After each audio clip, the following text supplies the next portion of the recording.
ছোট ভাইয়ের উপর বড় ভাইয়ের দাবি পিতার উপর পুত্রের দাবি সমতুল্য। আপন পিতা সম্পর্কে ঘৃণা করো না।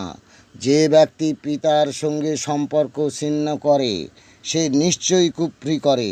আল হাদিস বর্ণনায় আবু হুরায়রা রাদিয়াল্লাহু আনহু।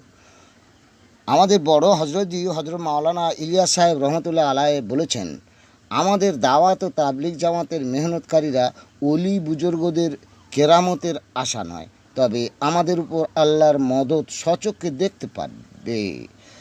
কেননা এই যুগে এটা আমাদের জেহাদ বা ধর্মযুদ্ধ। আমরা ইমানের ঘরে জন্মে আজ ইমান হারা হচ্ছি। আমাদের সাথীরা এক মসজিদে সেখানকার লোকেদের মধ্যে একটি দ্বন্দ্বের মধ্যে ঢুকে গেল।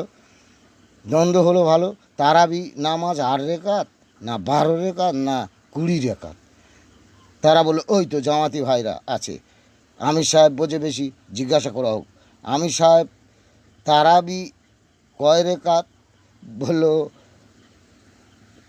আমরা তোমাদের ইমানের মেহনত করতে এসেছি, মুসলা মাসাইল নিয়ে ঘাঁটতে আসিনি।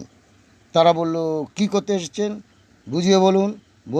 বলছি কি, তারাবি 8 রেকাত হোক আর 20 রাকাত হোক, যা হোক আপনারা তো পড়ছেন, কিন্তু যারা না 8 রেকাত পড়ে আর না 20 রেকাত পড়ে আর না পড়ে 12 রেকাত, কোনোটাই পড়ে না, মসজিদেও আসে না, 2-1 জন ঘরে নামাজ পড়ে। চলুন যাই তাদের কাছে। দিনের ঘরে জন্মে যারা বেদিন হয়েছে আর ইমানওয়ালাদের ইমানের মেহনত করি।